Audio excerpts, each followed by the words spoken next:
We are recording. Yep.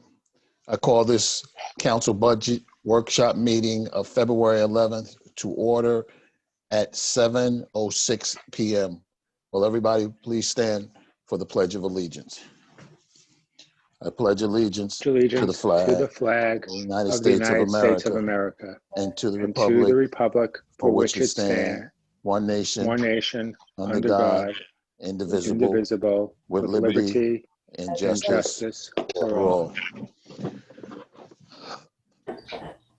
Will City Clerk please read the Open Public Meetings Act? This budget workshop meeting was called pursuant to the provisions of the Open Public Meetings Law. Notice of this meeting was published in the record on January 28th, 2021. In addition, a copy of the notice was posted on the city's website, the bulletin board in the municipal building, and filed in the office of the municipal clerk on aforementioned date. Please take notice that in accordance with the Open Public Meetings Act, NJSA 10:4-6 at C, and Local Finance Notice 2020-21, new emergency regulations, remote public meetings held during a declared emergency, issued by the Local Finance Board on September 24th, 2020, and NJAC 5:39-1, Emergency Remote Meeting Protocol for Local Public Bodies Establishing Standard Protocols, the City Council of the City of Englewood adopted resolution number 47-1-19-21, authorizing the City of Englewood's schedule of council budget workshop meetings for 2021 to be held remotely via Zoom. Members of the public who wish to participate in the meeting may do so by calling or clicking on the link below at 7 p.m. See link on our website, or by dialing 929-205-6099. The meeting ID for this meeting is 847-6421-0473, and the passcode is 295681. Individuals calling into this number will be able to fully participate in the meeting, including providing public comment. Public comments may be submitted by 3 p.m. on the date of the meeting, either through written letter or email to meeting@cityofenglewood.org. All written comments shall be read during the public forum portion of the meeting and shall be subject to the same time limitations for public speaking. Duplicative comments shall be noted for the record and summarized. The agenda for the meeting can be found on the city's website at www.cityofenglewood.org. A separate meeting will be used if closed session is required. Proper notice having been given, the municipal clerk is directed to include the statement in the minutes of this meeting. The city clerk conduct the roll call. Councilman Cohen? Here. Councilman Hamer? Here. Councilwoman Marin? Councilwoman Marin, you're muted, sorry. You're here. Here. Okay. Councilman Rosenzweig? Here. Council President Cobb? Here. Also present is Mayor Michael Wiles, City Manager Sonia Alves Riveros, and CFO Michael Kaufman. Okay, we're going to start this budget workshop, and the agenda tonight will be Recreation, Administration, Finance, Human Resources, and the Fire Department in that order. So the Recreation Department, you are up. Mr. Kaufman, give us the numbers, and Ms. Simon will take it from there. Recreation, salary and wages went down $5,000. Basically, we kept it the same. Other expenses went up $7,800. Total of going up $2,800, 0.18%. So really, it stayed the same. And what's its total budget? $1,579,300. 1 million. What'd you say? The whole budget, salary, wages, and other expenses and overtime. You want the total is $1,579,300.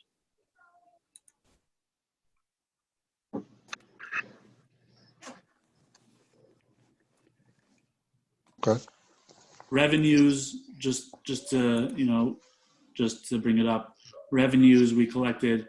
We budgeted 700. We anticipated 750,000, and we collected 350,000. That was in 2020. Yes. And what's the 3-year average of revenue? I did not use it for this budget. Yeah, and I wouldn't use it for this budget because it's irrelevant based on the pandemic and what happens is with other stuff that we've done. So It would give us a false sense of what direction we were going in. I used the 3-year average for the court and the meters. Those were the only two things I used the 3-year average for. Okay. Well, you know what you could do if you wanted. You could take 2020 out and then use everything before that. You know what I mean? Because truly, and do that average, that's more The reflective of state what it doesn't is. let you do that. No. You I'm don't just talking about to us. Yeah, okay. But for the That's what state's purposes, they only let 2020, 2019, and 2018 to Yeah. use those three for 3-year averages. I used it as little as possible because it's more conservative to do that. Okay, Ms. Simon? Good evening, everyone. This year's budget, we were just looking to maintain what we've been doing in previous years. The recommendation was to end the contract with YWCA so that we can do lifeguards in-house. Hold on one second, Meryl. Somebody's got some feedback in the background. If they could put their phone on or whatever on mute. Thank you. Go ahead. And the recommendation was to end the contract with the YW so that we can do lifeguarding in-house and save some money there. The other things that we were looking for actually would have been in capital for the ice arena, because, last year we put down the new piping for the floors, but we were unable we will be unable to use the arena for the summer camp should we open with the piping down there. It needs to be covered so that we can use it, use the arena year round. The other thing that we requested is being that we're delivering food for the food insecurity, we asked for a van to help with transportation. How much is the band? The quote that I got is actually it was on the contract, ESNJ Co-op. It was $44,370. And somebody's got some feedback, so it's making it hard to hear. So what'd you say that again? It's $44,370. 370, you say? Yes, and that's on the ESNJ Co-op. So let me ask you, and what I would ask everybody is we can get some energy efficient or electric vans or whatever, so we can start going in that way. Okay, I can go back and take a look at it. This one was just a basic van.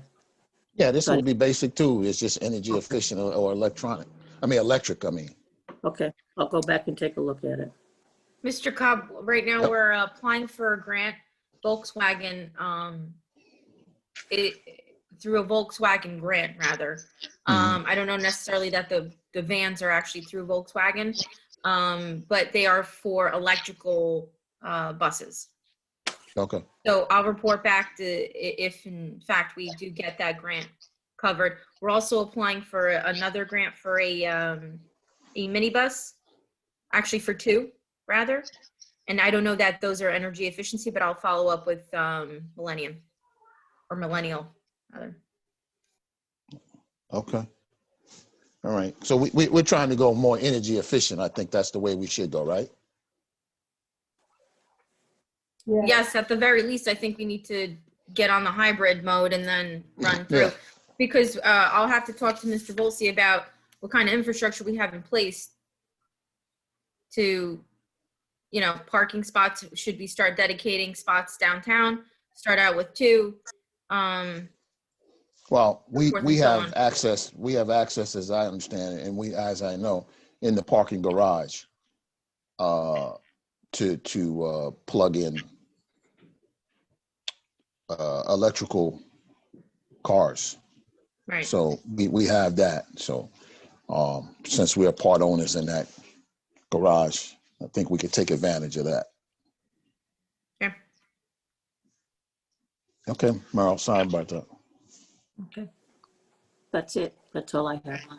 So let me just ask you, going back to food insecurity, what is your plan and what does it really cost us and how do we map that out And what impact will it have to your budget in terms of salary, overtime, and things of that nature? I mean, I don't think people get a full appreciation of what the recreation department is doing with the food insecurity, and I think they take it for granted because they don't really ask many questions about it. So maybe you could take a few minutes to talk about how many people you're feeding a week or daily, if you got some your estimated numbers, and what are we looking to do for 2021 in terms of taking it on, and also your collaboration with the school district when school was out and in the summertime when kids didn't have transportation, that you would pick up the food and deliver their food for the school district as well. I have before me, I don't have summer numbers. I posted, I didn't bring that home with me. But for December and January, I do have the community feeding numbers because I have to do the monthly report. So we outdoor pantry, which is Monday, Wednesday, and Friday, and that's usually feeding about 60 families. They come and they pick it up, and that's from the McKay Park Breezeway. Is that 60 families weekly, daily? What is it? Or each Monday, Wednesday, and Friday you get 60? Weekly. So Monday, Wednesday, and Friday, we anticipate there's about 60 families that come in and pick up on those 3 different days. Okay. And the cost there is nothing. For the we have our park rangers and our our community feeding coordinator who actually sets that up. We go pick the food up from ShopRite. So the outdoor pantry is usually supplemented with stuff that we get from ShopRite Monday, Wednesday, and Friday. And then when we have food that's left over from whether it's the kids' lunch or the frozen meals that we get, then we also sometimes supplement that for them as well. Mondays and Wednesdays, we actually do the door-to-door deliveries for the seniors, and that's usually 800 meals per week. And then we also have what we call a weekend family pack that we get from Community Food Bank. The frozen Okay. meat. Hold on one second. Okay. So door-to-door, you're saying 800? Yes. Is that 800 on Monday and 800 on Wednesday, or just the 2 days collectively? The 2 days collectively. Okay. And that's frozen meals. Frozen, right? And who delivers that again is the park rangers and the community feeding coordinator. They deliver that. And then the weekend family packs, we also get from Community Food Bank. And that's 400 meals. We deliver that on Friday to carry them over until Monday because we're not delivering anything. And those family packs usually are packed from Community Food Bank for a family of 4 to last through the weekend. Then we also have the quarantine meals the month of December. This is when the health department will give us an email or give us a phone call that they have a family of 9, a family of 6, a family of 5 that are quarantined. We pack foods for that family, for each individual for 10 days or 14. In December, it was for 14 days we packed meals. And then when we went into January, then they were quarantined for 10 days. So each time we send food to these homes, we pack for each individual 10 days worth of food. And that's enough for 4 members, you said? No. The quarantine meals, based on what the health department tells us, how many are in the family, we will pack for each individual food for 10 days. Okay. And then we deliver it to their home.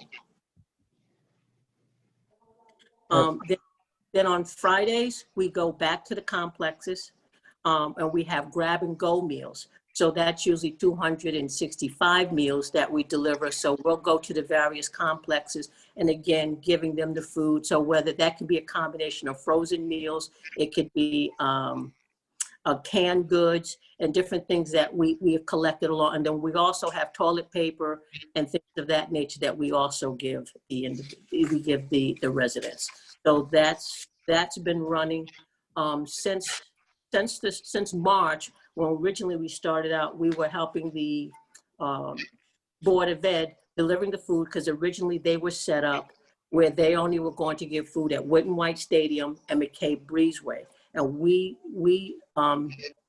told them that they were missing the kids who were in the complexes because those kids at Rock Creek and other places normally couldn't get down to this area unless they had busing. Since school was closed, they couldn't get down here to get the food. So we started taking food up to them, and we did that all the way through to September. Right. Okay.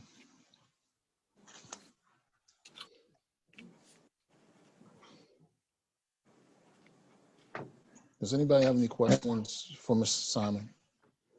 Yes. Councilman Cohen? Hi. I just wanted to check.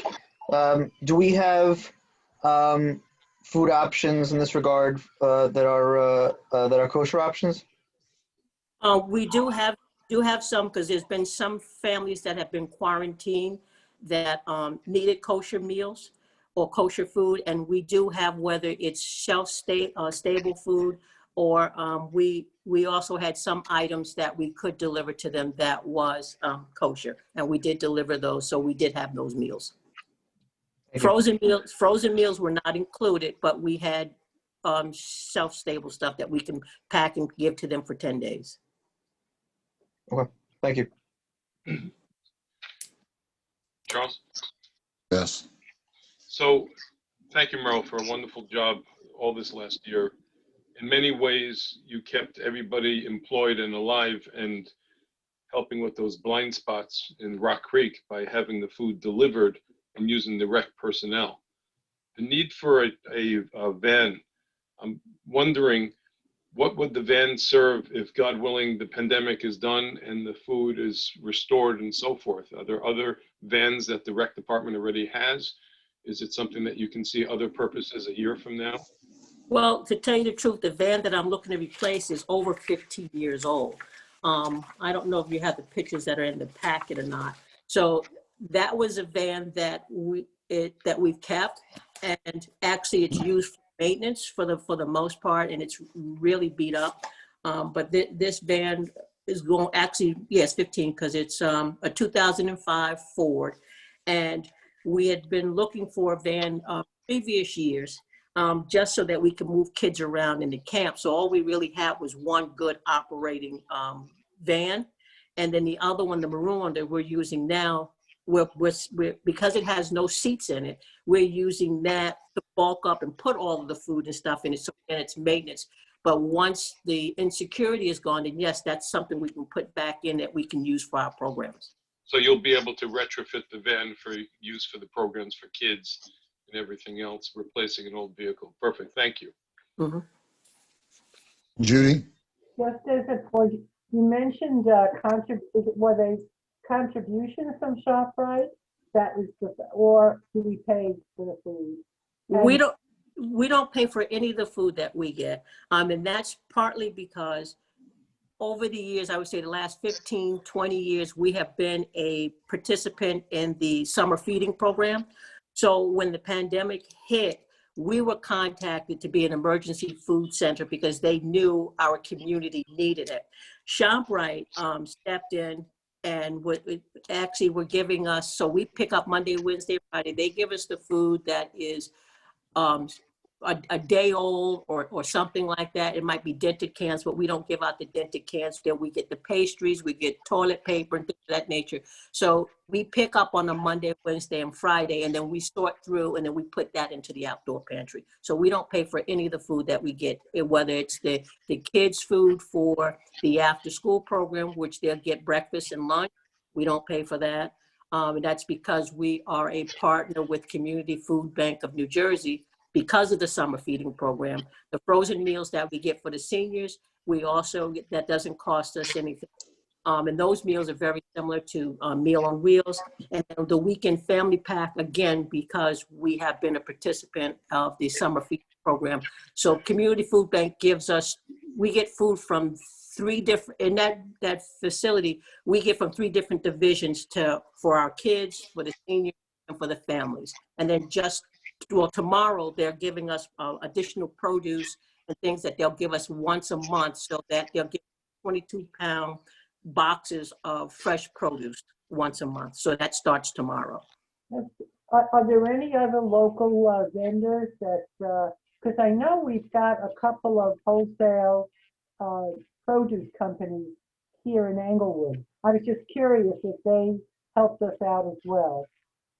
Not since we've been in operation. Who normally gives us additional food is Community Center for Food Action. They have given us snack packs over weekends. They give us emergency packs, but that's periodically. But who's consistently giving us food every week is the Community Food Bank of New Jersey. Thank you very much, Sarah. Councilman Cohen. Yeah, hi. Merle, I know, I think it was either last year or the year before, I don't recall.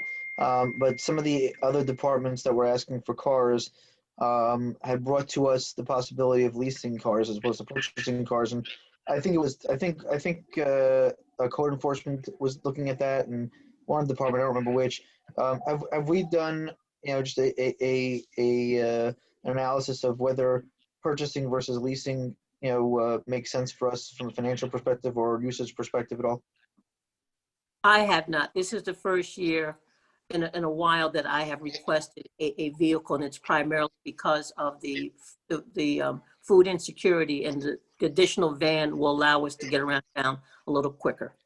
If you can, when you do your analysis regarding energy efficient cars, can you also run the numbers, on seeing lease versus purchase, so we can get a better feel for just what makes more sense? Okay. Thank you. Mhm. Councilman Rosenzweig. Thank you.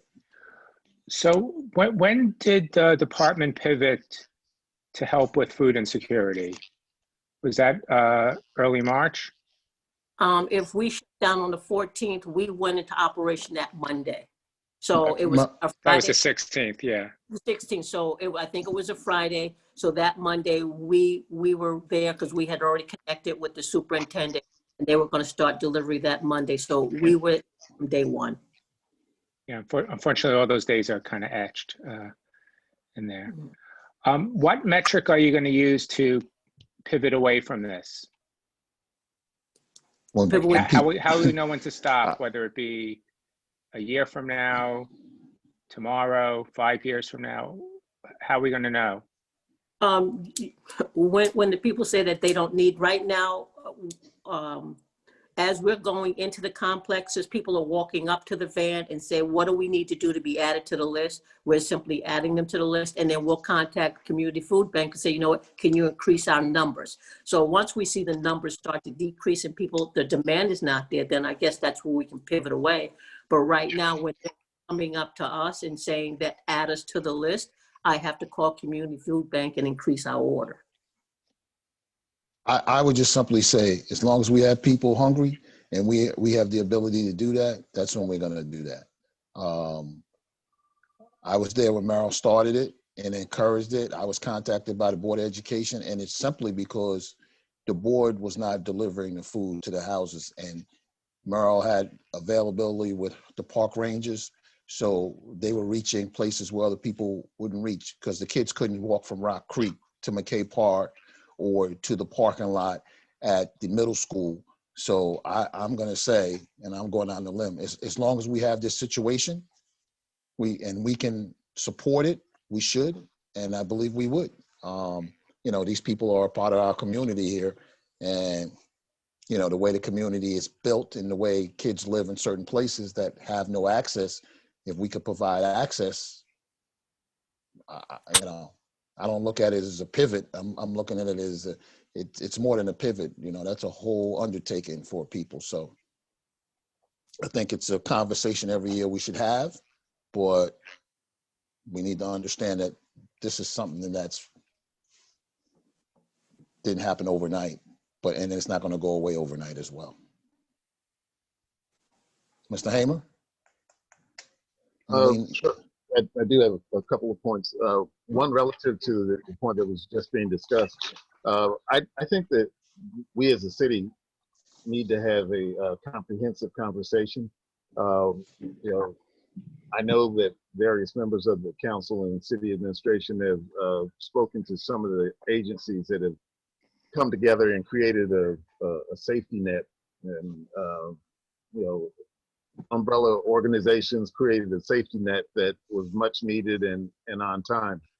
So I do think that we do need to have a comprehensive conversation, engaging those agencies that have been involved, and they're more numerous than most of us think. So the benefit that they provided, and frankly, the rec department has been a glue that has allowed us to really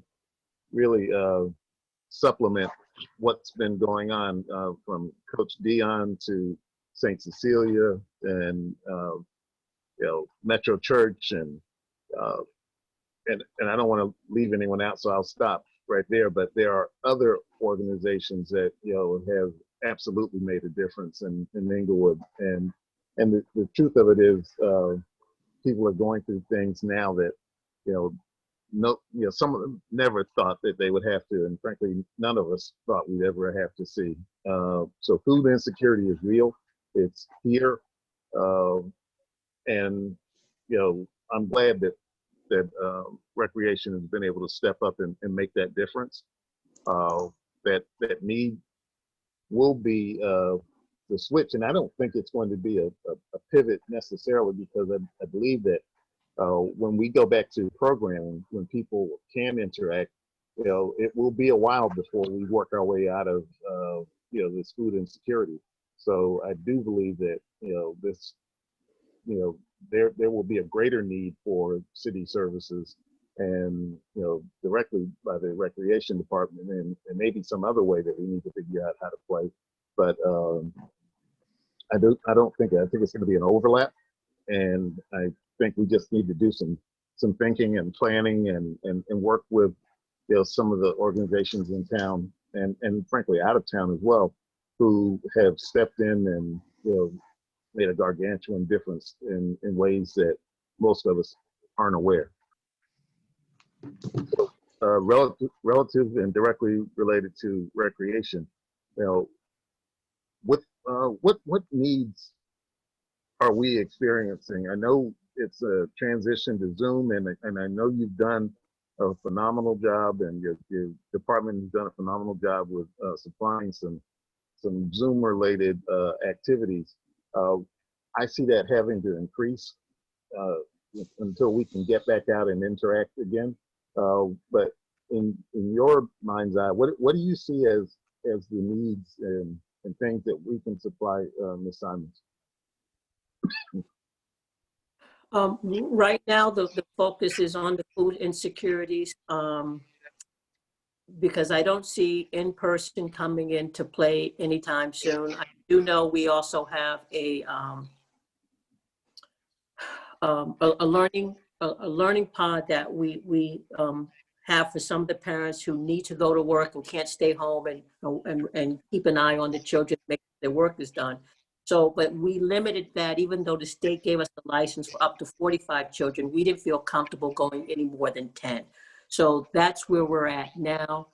And I guess the biggest thing that I'm looking at is probably the vehicle so that we can deliver the food, because I don't see anything else that we can possibly do at this time. We do have some paid virtual classes. We no longer have any live or free classes. So we have to come up with another mode or platform in which we can resurrect that. But right now we just have the virtual programs for those who are interested in STEM classes and forensics. You mentioned the pod system, and there were some concerns about that, and the affordability of those sessions, and I know there was an answer. So you mind talking about that for a little bit? Yes, until we got our license approved by the state, we originally had it at $200, and some parents couldn't afford, so we allowed them to make weekly payments so they can make $50 a week or what have you. But now they're all eligible that if they go through Office for Children will actually pay that fee for them. Good. So do we need to get that out there, that information out there, right? Is that out there between you and the city manager? Can we get that out there somehow, some way? Yes. So people know that it makes it easier? Yeah, I think that would be some great information to have out there. Sure. I think what we need to do, Merle, is put together what you currently have and that resource that is offered.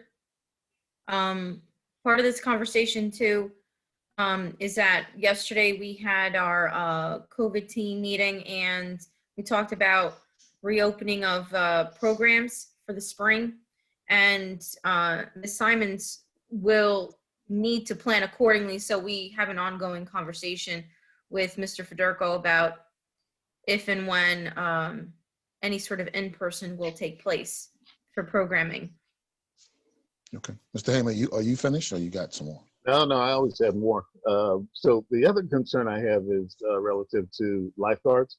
You mentioned moving away from YW and basically creating a homegrown situation. Does it have to be a total transition? Totally cut off the YW relationship, because some of it has to be an opportunity to train, even if we are going to move more toward homegrown, just transition as opposed to cold turkey, and have a lesser number of YW trained lifeguards to allow us to build up our home court. Is that a possibility, or has the decision already been reached and contracts severed? I'm not certain. I know I did make the request to our city manager and as well as to Levi. Levi said he was going to take care of it. Whether or not it's been completed or not, I'm not certain. But we have not put into place anything in regards to. But normally we have training. Last year we went training June, July, and August. With the camp, we always have at least 10 guards, and for the pools, we need 10 guards. So it was just a matter of hiring another 10, because we always had 10 that was on our staff for the camp anyway. And one reason why we were looking to go away is YW. We were their only Client. last year, and we found it was difficult for them to maintain and give us the guards that we needed. And that's been previous years as well. And then I had to document where times where we asked for 6 guards at Tryon and we only got 2 or 3. With the pandemic going on, the chlorine level had dropped, and the pool manager at the time said, well, let them continue to swim with no chlorine in the pool, which you don't even do that when it's not pandemic. So it was different things that came up that we had to report and keep saying that this was going on. We also had a COVID plan that anyone who came in had to be tested. The YW didn't test, and at one point during the summer, they had an individual or one of their guards who showed up to work that they hadn't tested. Or did temperature check, I'm sorry, and worked all day. And then they found out that he may have had COVID, but he had worked all day and exposed everyone, but they didn't tell us until the Sunday. So it was different things like that. They would say, you know what, this is not the first year it's happened. It's been going on a number of years. Okay, thank you very much. I think you've answered it already. Thank you. Merle, one of the other things I'd like for you to talk about as well is the homelessness that you're dealing with around McKay Park as well. Nobody's talked about that, but that's something else that I think as a community are going to have to get our arms around as well. Well, this summer I had noticed, we normally have about 2 or 3, but this summer I noticed that there was a great deal more. So I went out and I looked at, so I say right now we've got about 7, 8, if not more, that have permanent residence there. They're back behind the 2nd Street basketball courts. There are right behind the ice arena, till we had to change the entrance and exits of that. So we had to displace one. They live up underneath, there's a berm right behind the pool and the field. So some of them are nestled in there. Right behind our gatehouse, there is one living there. There's usually some that's living up underneath the gatehouse. And then on the side of the arena, you know, so if you go through the park, you'll see where they have their little stuff tucked away. And then they're also the main recipients of their outdoor pantry. So they're coming to the outdoor pantry, picking up food to eat and different things. I think there should be some coordination between you and Mr. Federico, how we can help those folks out. You know, especially now, if they're sleeping outside now, it's not good. We Well, gotta help them out. when I spoke with them in the summer, inquiring, because we had those days that was very hot, I asked them, because I think we had a conversation with the police chief as well, because there were shelters that they can put them in. And they flat out told me they would refuse to go. I said, because we find you a place to go to get you, you know, out of the park. And they told me, no, they wouldn't go. Two of them had said to me, they have a friend that in inclement weather, that they would go to their friend's garage and that's where they would stay. And another one else said that they had somewhere else in inclement weather they would go, but they were not open to the idea of going to a shelter or anything else that the police department had offered them. So we've had that conversation with them. We need to check, because I don't want, you saw what happened in Cliffside Park? Where they Yes, had a guy who died, they found him and he froze to death in there. So I don't want to have any accidents like that around the park. So we got to make sure we don't see any food, no boots or tracks, you know, foot tracks around there. If you see that, let's get the chief involved in that to see if we can take care of those folks. okay. We just need to check to confirm ain't nobody. Well, Monday, Wednesdays, and Fridays, like I said, they come up and they get the food. So we usually see them because they come Okay. in food Monday, Wednesday, and Friday from the outdoor. Okay. Council President, Yes, sir.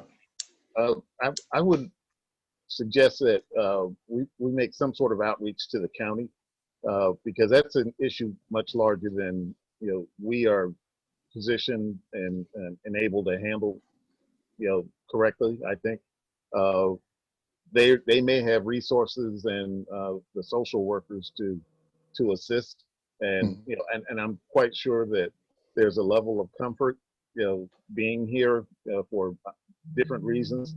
But you know, if the county has made huge inroads into reducing the homeless population across the county, then I know that their pockets are significantly deeper than ours, like 10 times larger. And you know, if there's a way to do it, we need to do it, because I don't think things are going to get easier. I think they're going to get more difficult. And however we position ourselves, they should be able to, you know, provide an assist, a huge assist. Yeah, we gotta just identify those folks out there, then we can bring those folks in from the county and help them out. But I just don't want to make sure accidents out there. I can go back again. I know this summer I did give them that number for them to reach out to. And that's when they also told me that the Seventh-day Adventist Church up on Englewood Avenue comes down and gives them the coats and things like that. So I gave them that number earlier in the fall. So I don't mind going back out there again and then giving them that information again. Okay. So they all had cell phones, and I do know that they use the charging station that we have in McKay Park to charge their phones, because I've seen them. Okay, and my last question, Judy, I see you. I just want to ask her one more question.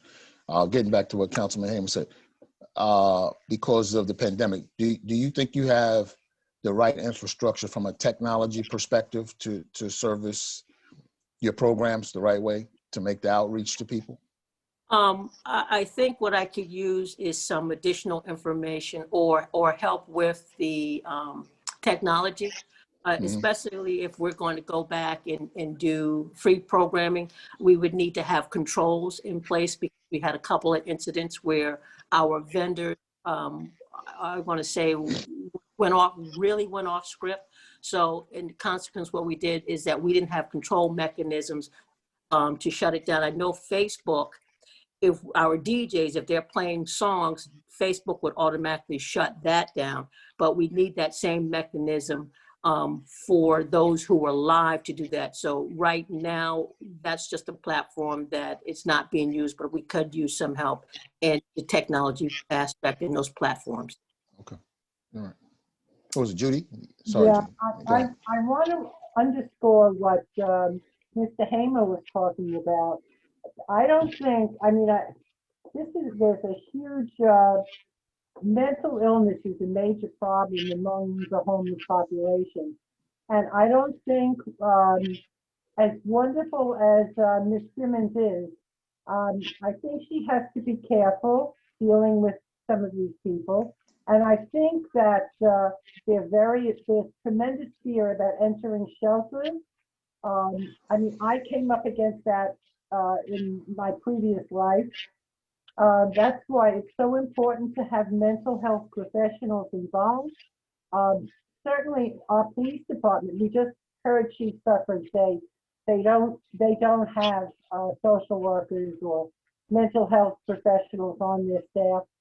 And I know all of us are afraid of any incidents that might occur. So basically, I'm interrupting you, Charles, because I just wanted to say, get the county involved. You know, we can't solve all the problems here at the local level. And, you know, I worry about our staff. We may not be equipped to deal with some of these people. Most of them are fine, but every now and then you have some dangerous people. And I would love to see the county involved in helping us out. Yeah, I just was putting it out there. So we identify those people, then we bring the resources in, get the right resources to deal with it. But if something happens in Inglewood on our watch, then we I agree. we bear the responsibility, you know. So you're right. We got to get the county involved, but I just want to make sure ain't nobody out there right now sleeping or whatever they're doing. Hopefully not, or whatever. So does anybody else have anything for Ms. Simon? Rosenzweig, Councilman? Thank you. Merle, again, thank you for the presentation. So some of this work you're doing can take an enormous emotional toll on your staff. Do you have any programs in place to help with, you know, what's now being called burnout and maybe other distress that some of your staff might be having from dealing with, you know, much heavier issues than they previously have dealt with? I'll answer that. We have an EAP program, and that's what we offer to our employees. So that has been used. I just can't go into further discussion about individuals and who's used it, but it is certainly being used. I can assure you that. Okay, good to hear. Okay, if nobody else has any questions, Ms. Simon, have a Yes, good sir. evening. Thank you. Thank you you. for your presentation. You're Thank you. welcome. Good night. Keep up the work. Good night. All right. And make it Thank good. you. Keep Bye-bye. feeding the folks. Yeah. So now we have administration, right? Finance, administration, human resources. I could go through They the stopped accounts. smiling.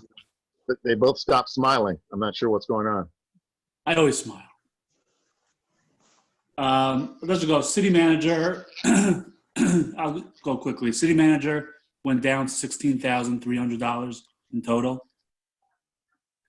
It's a decrease of 3.51%. Human resources went up 28,500 in total. So, Yeah. okay.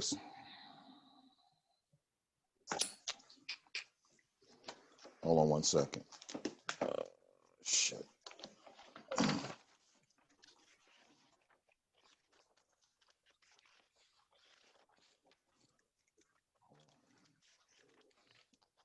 I'm going to ask you to,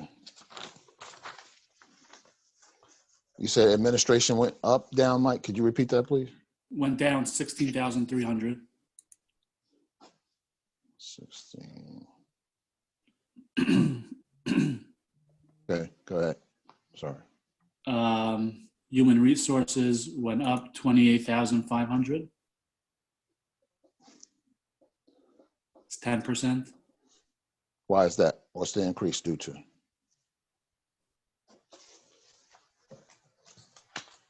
More training. Well, one is a salary increase and one is more training for the staff.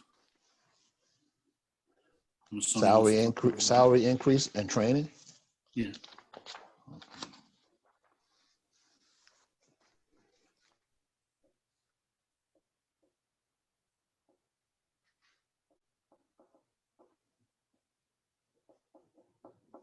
Go ahead.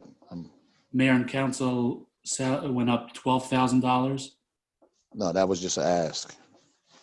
Yeah, I mean, these are all asks.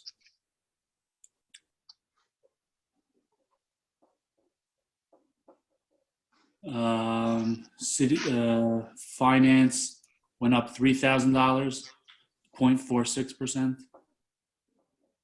We made a new account called we had an account, data processing, which we increased to include IT now. So any IT that we have for the whole city as a whole is going to be charged there. So the departments themselves are not going to be charged for IT. It's going to be under one line item. So we're trying to understand overall what the IT costs are, and any sort of future choices we make, whether, with IT. I think it's important that we start to devise what we spend on the infrastructure, the technology part of it, as well as maintenance of softwares and things like that. Okay. Is there any way we could track that quarterly to say this is how much we spent on those services?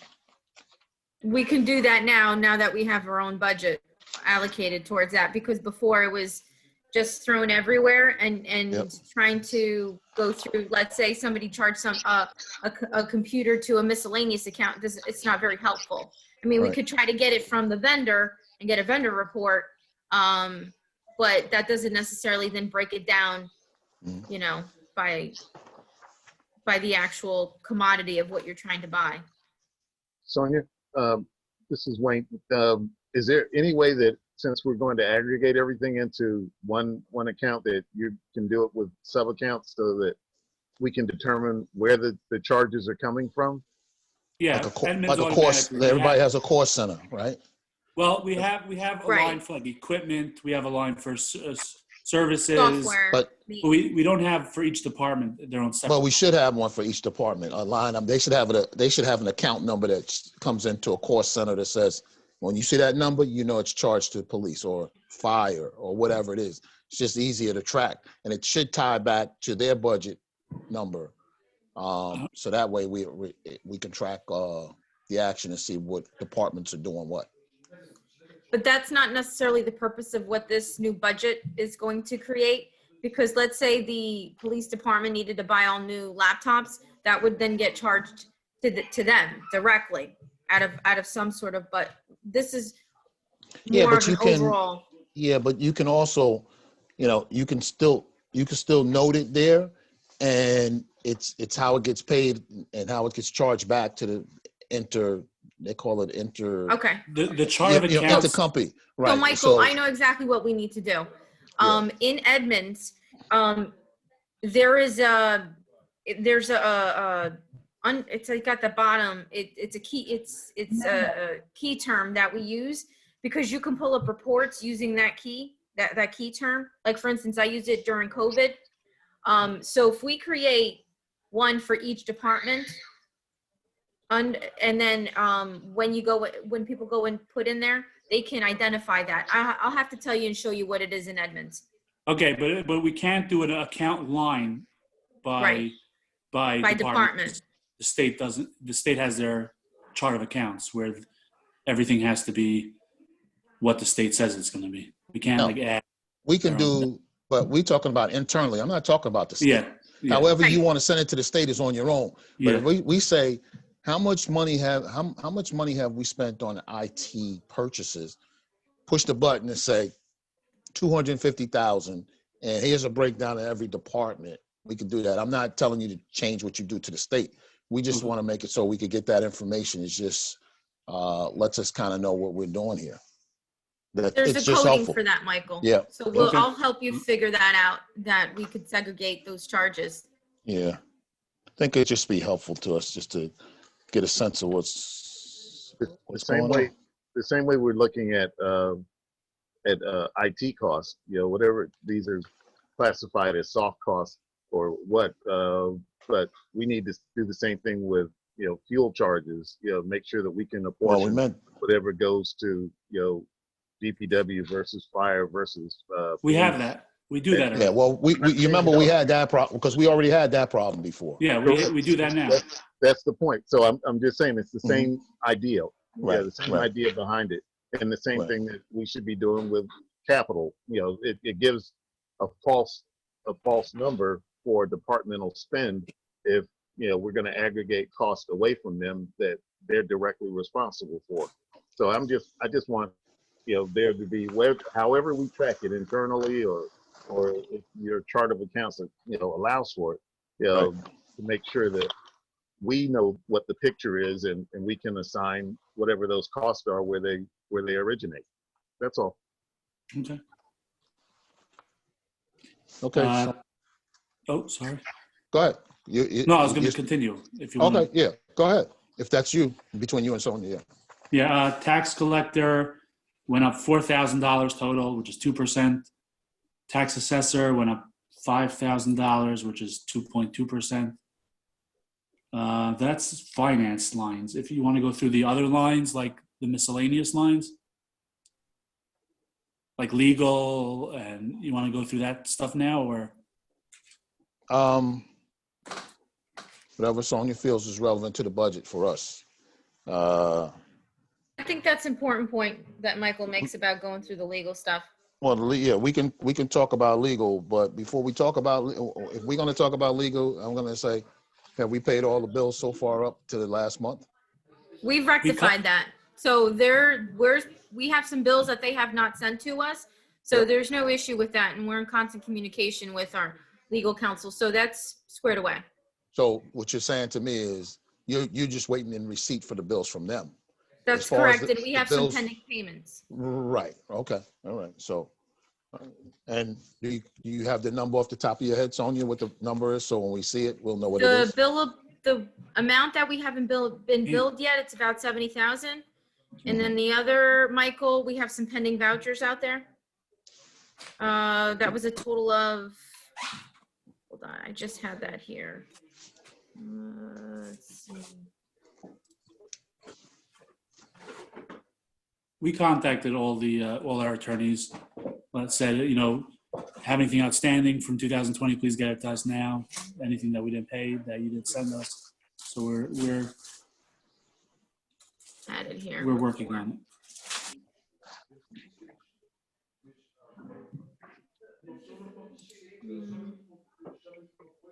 I'll get the right number to you.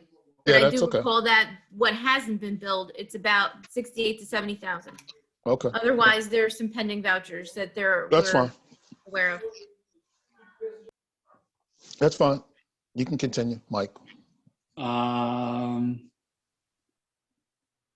Insurance as a whole, all the insurances together went down $30,000. So it's medical insurance, Okay, other insurance premiums, workers' compensation. We reduced at $30,000, which is a 0.41% decrease. Okay. And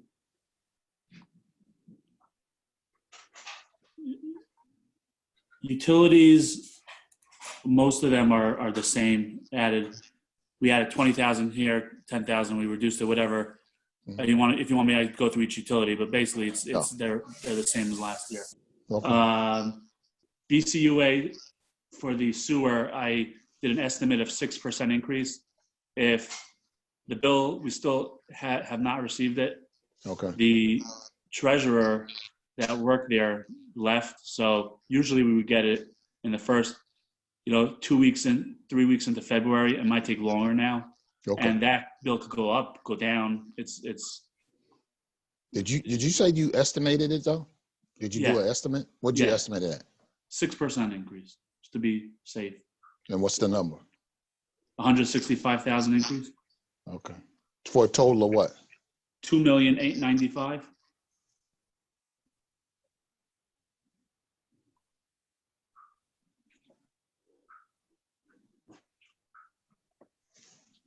Okay, Solid waste disposal, I increased it 140,000 because the bills keep going up and up.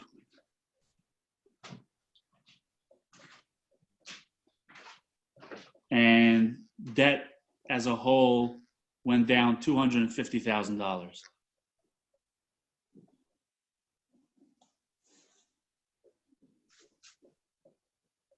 $250 debt as a whole. Yeah. And I made, sorry? I didn't say anything.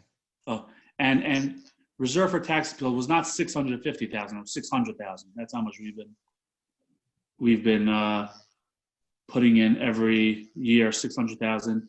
We have in reserve 740,000. So if we keep the 600,000, we'll have $1,340,000 in. You said you have how much in reserve? 740,000? Yeah. Okay. A couple of other things since I went through the budget, just a couple of other updates in finance. Preliminarily, what the new surplus number is going up around $100,000. That's with the cancellation we did at the end of last year. Mhm. It's with moving 100,000 plus into a storm recovery trust and Right. around $400,000 into terminal leave to increase the reserve for terminal leave. So What is the terminal leave now? What will it be? And then it should be about $1 million, right?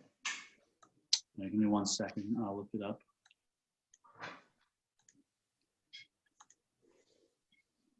Don't call it surplus, call it fund balance. It makes the state cringe. Anything but surplus.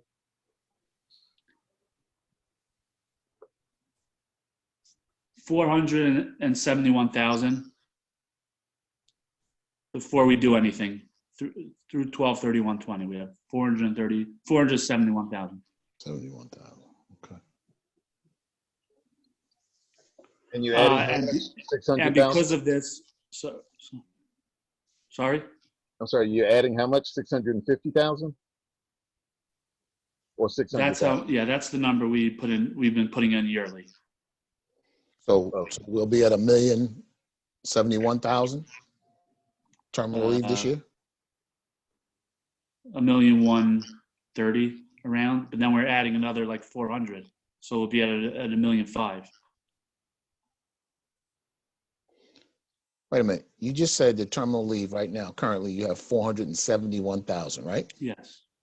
You're going to And then add another, you said you're going to add 650 650. plus another around 400.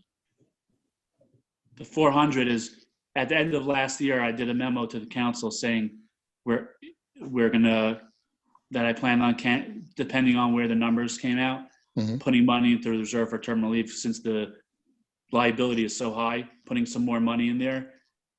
And the way S&P does, just in case you're curious, S&P, the reserves and the total fund balance number, they see that as the same. So they don't see that as a bad thing, putting it in reserves. But so we're putting 400,000 in reserves from appropriation reserves. Okay. So even with doing that, our fund balance is still 100,000 over last year, which also means that we will not have to borrow money. So the resolution we did at the end of last year for the special emergency, Right. we're gonna, hopefully the council will pass something probably next month canceling that. Well, you send it to us, we'll put it on the agenda. How about Yeah. that? Yeah. Also, I sent the council earlier today just a breakdown of the tax rate and what it means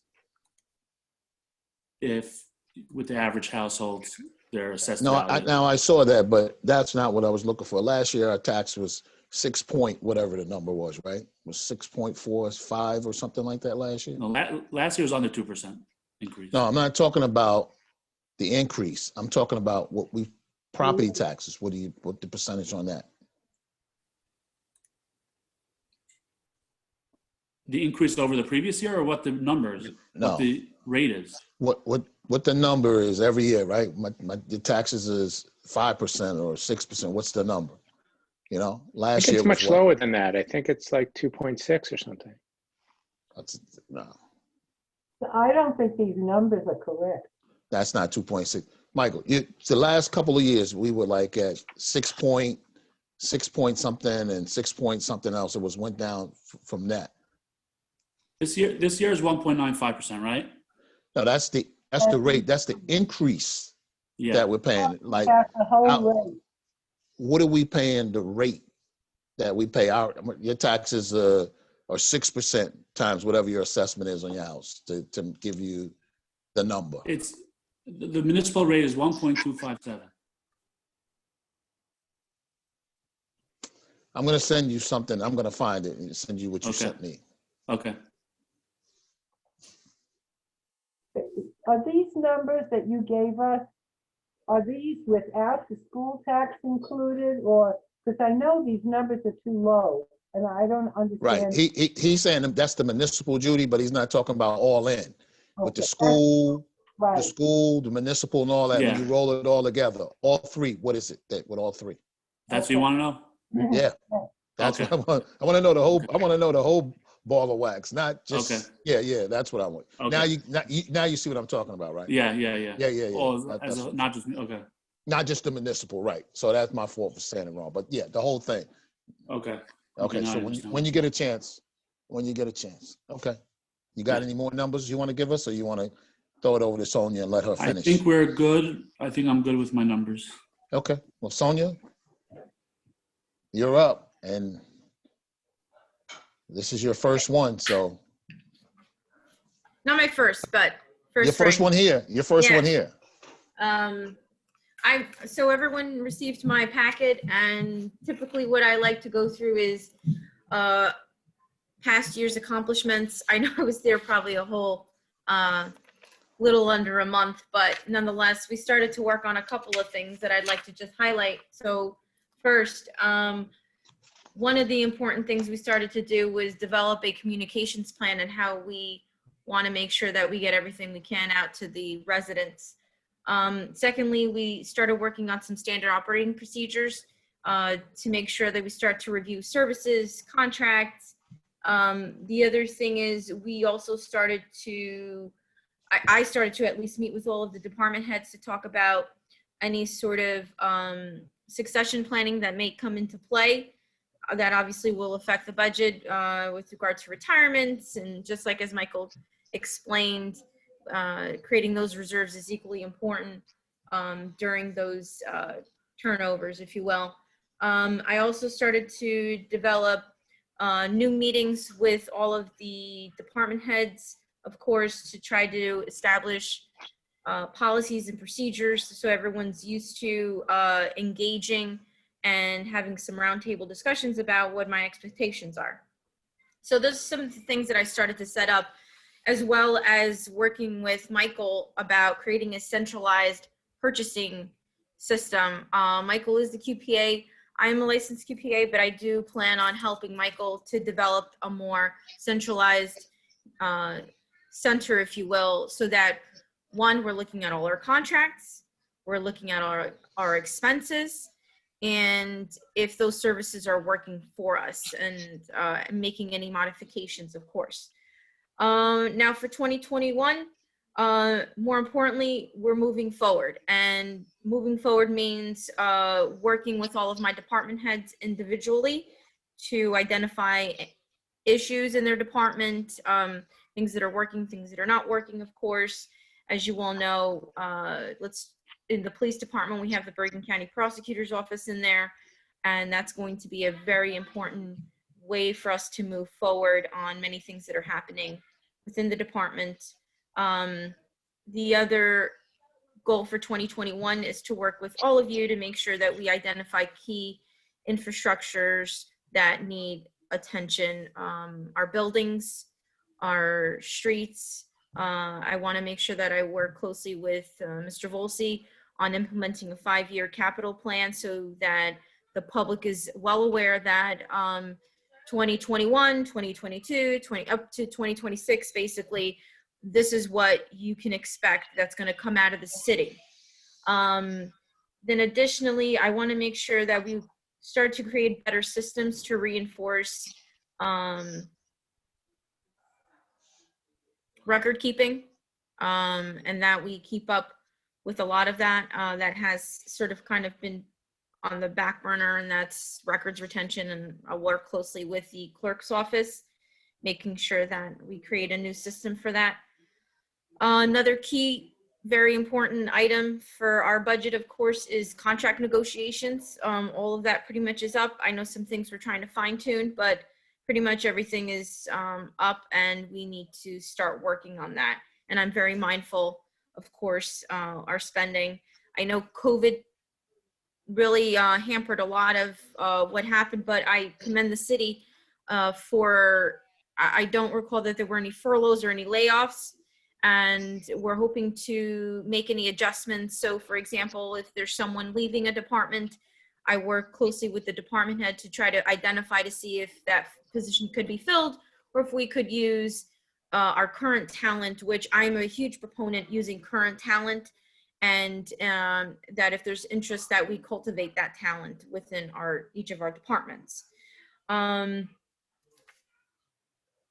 Looking at shared services, of course, trying to identify that. Another huge project that I'm going to be working on with Mr. Volsi is the reconciliation of our escrow accounts, making sure that all of whatever projects that have been worked in the past, that we work through that, of course.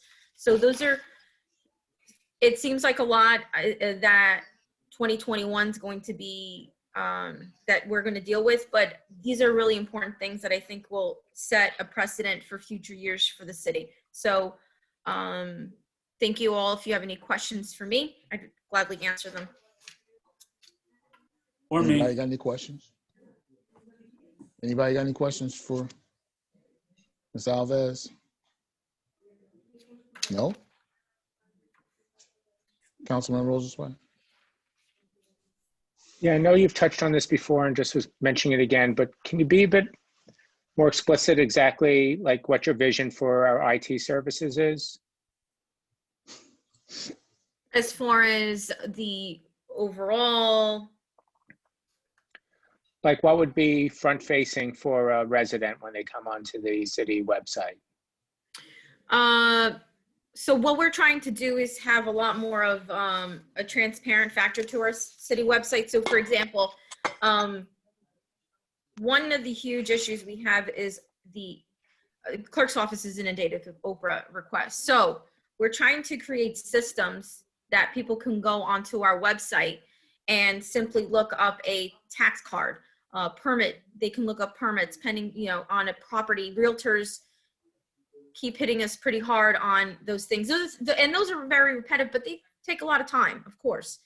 Outside of those things, we have to work with legal counsel, but the majority of our Oprah requests could, that hinders a lot on the operations of the clerk's department. And those systems, those technology, software, programming will help. And that's where IT comes into place. And the motor vehicle accidents too look like a big issue too. Right. So I'll just tell you all, the state has already tried to they have already created the platform for transparency in terms of budgeting. In their FAST system, it's the acronym FAST, you can actually go in there and look up different municipalities and their budgets. And from what I understand, the then director, she was trying to create ways that you can actually download the sheets in Excel format, so that, a resident or someone could try to visualize the information, because for the past handful of years, the state has required us to manually put that into the system for the purposes of, okay, resident here, and you can go up and you can look up your town's tax rate or whatever it may be, what are their spendings, and it breaks it all down. So that's already on there, and we've added that link to the finance department's page.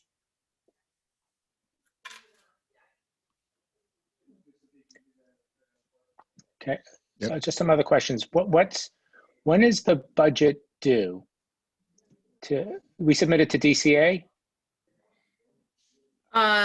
Michael, it's March. You're on mute. You're muted.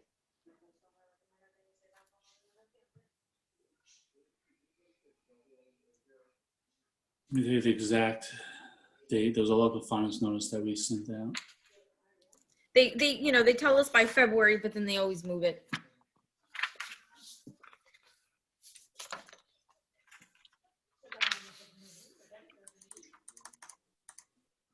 But it's February, March, sort of, right? It's more like end of March, April.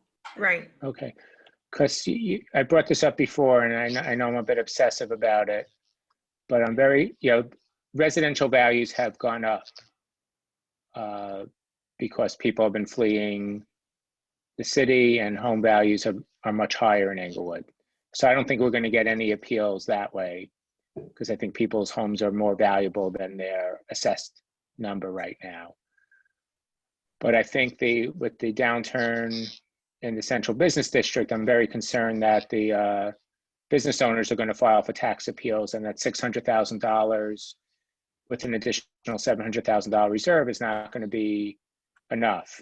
Now, I know some of these appeals can drag out for years until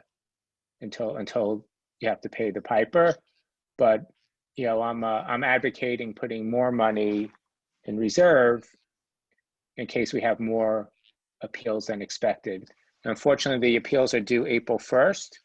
So if the budget's due in March, we're not going to know how many cases we have and be able to take a guess on what our liability might be. So that's something I'm going to throw out there for the council. I know I brought it up previously, and it is something I'm very concerned about. It's March 30th was the when it's due, or the meeting after that. That's for introduction.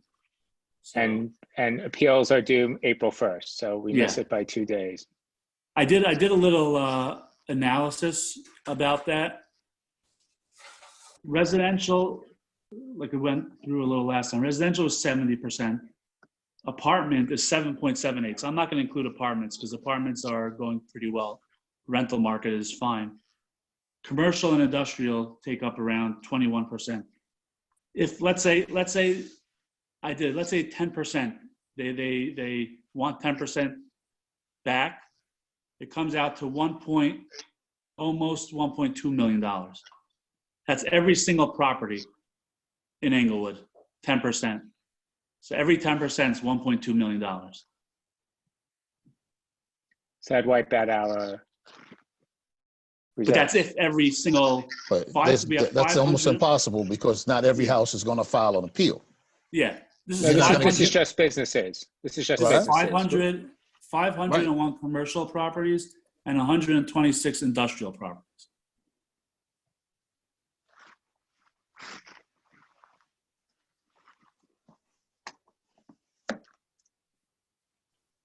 And we have,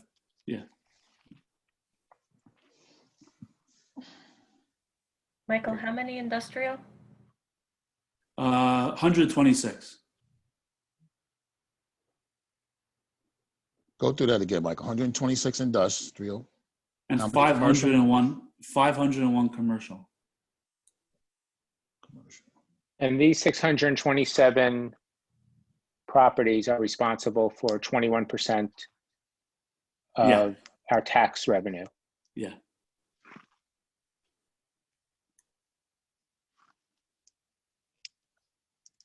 Do we know how many appealed in a typical year?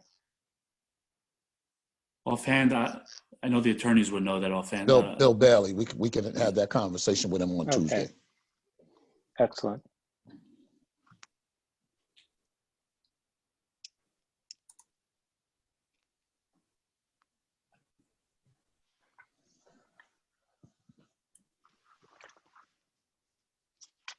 Anybody else have any questions? Sonia, there were a couple of programs that I had mentioned that I wanted to see. the recruiting program. I wanted to be able to fund that. I don't know whether it's going to come from you or that's going to go into the departments. That should come through me or HR, and Right. I believe we have sufficient funds to do something like that. I'll just Right. say, typically speaking, let's say we do a summer intern program or something like that, and at the minimum wage rate, it comes to about a few $1,000s. So my Right. budget is well covered that even through salary and wages, and I can certainly work with Michael. So Okay. that shouldn't be an issue. I'm not going to Okay, add anything because else. there were like three or four programs. The one I wanted the summer programs for the police department and the fire department, and then I Right. wanted the recruiting. So if that's going to land in your department, then that's okay with me. I just want them to be there wherever they Yeah, land. absolutely. That's up to you wherever you want it to land. Okay, Mm-hmm. Yeah. but I just want to make sure that we have a commitment towards that, and that these are local programs benefiting the local people in our town right here. Just one thing about the total tax rate that you mentioned before. I think last year, I gave it to you more towards the middle of the year. No, that's okay. Whatever it is, that's okay. Whatever you Yeah, come because I up don't have the county yet or the school. It would just Yep. be us that I would have. So it right. wouldn't So really- you have us now, but I'm saying go back to if you have 20s, go back 5 years from there. That's okay. So you want 2020 and back? Okay. Yeah. Because I mean, I know Okay. you don't have it all. Yeah. Okay. That's fine. I came in late in the game. Does anybody know what the Board of Ed did with their budget? Did they reduce it because of COVID? Was there a reduction? I don't know. That will never happen. They did not reduce. They for sure did not reduce it. No. As I long It just as only know a goes in lot one of- direction. Right. I know a lot of districts reduced it. Particularly ours reduced it by 7 million. So I was wondering if I was going to get because a if tax break. they reduce it, it would reduce our payment. But that's not Well, happening. you No. would hope. You would hope, right? But Yeah. okay. I was just We have asking. to, and really, we should be talking to them about that as well. But in terms of what they're doing with their budget, I Michael, don't know aren't they whether- supposed to give us a report? Yeah, that's in like May. Okay. All right. Yeah, So May, so I May, don't know. June. The A4F, they give it to us like May, June. That's Yeah. why Okay. I wouldn't be able to do 2021 yet. Right. Right. We don't know where they're at yet. Yeah. In there. Let them Right. play their process out, and Right. I'm sure we'll find out from them. Okay. So, Ms. Alves, what you're saying to us is that you don't have no ask. You just told us what you're doing. I never have an ask. Okay. I let everybody that's fine. else ask for me. Okay. All right. Sounds good. Mr. Hamer, you got anything before we wrap with her and go to the fire department? Nope, no need. My questions will be ongoing. Yeah, at the end. Okay. All right. So can we move to the fire? Yes, the chief is here.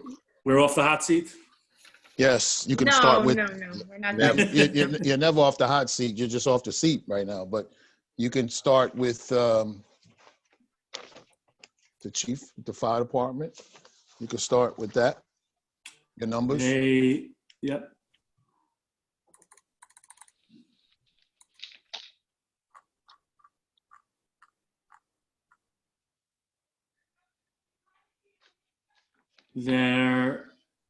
They went down in everything. Their salary and wages went down 200,000, which is a 3.11% decrease. Their overtime, we reduced 100,000, which is a 9% decrease. And their other expenses went down 21,250, which is a 6% decrease, 6.23. What did you say? 21,650? 21,250. Oh, 250, which is a 6%. Yeah, 6.23 decrease. Okay. And their total is 321,250, which is a reduction of 4.08%.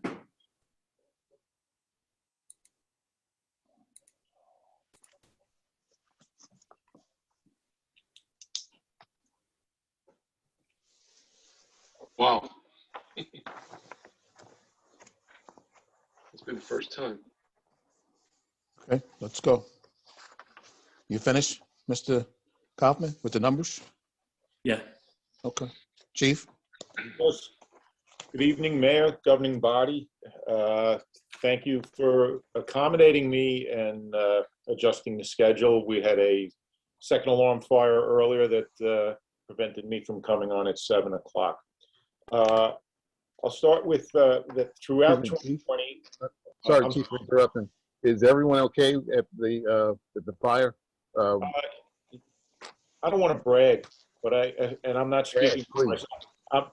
I'm bragging for that crew that went into that fire tonight. They did an absolutely fantastic job. It was a 8-unit multiple dwelling. When I say multiple dwelling apartment building, fortunately, only 4 of those 8 units were occupied. Everyone got out safely. There was a fire on the top floor. It did not look very good in the early stages, and the firefighters got in very, very quickly and were able to contain the fire to a small portion of the top floor of the building. So Where was the location, Chief? that was the corner of, it was a multiple dwelling, 3.5-story multiple dwelling at the corner of Warren Street and Warren and Lafayette Streets in the 4th Ward. So we were very, very pleased with the outcome there, and then with no casualties. So, And I just want to ask you, Chief, because we also had a blaze yesterday morning, St. Nicholas. So if there are things that need to be conveyed to residents, could you work with the city manager and on your Facebook page, work with the city manager to get messages out so that, not that this means that there's a pattern created, but certainly having had helicopters overhead today and this evening and early yesterday morning, and those blazes are significant, and I don't know the outcome of yesterday, but if there are things that we can do in advance to help residents, then I'd love for those activities to start taking place. Mr. Hamer, I agree with you. I think that they should be, when we have incidences like that, we should publicize them, what has happened, and give out some information within the 24-hour period that happens. It doesn't have to be, it can be something quick that the city manager agrees to. So we're communicating with people and letting them know. And this goes for any type of issues like that with any department heads along with the city managers, to try to give us some type of communication, not only to us, but to the residents, so the residents can pick it up somewhere on our Facebook page, our website, and any other mediums that we have. And Chief, we'll get something out tomorrow morning. okay, very good. Yes. We've started to do that with the police department and things that are going on citywide.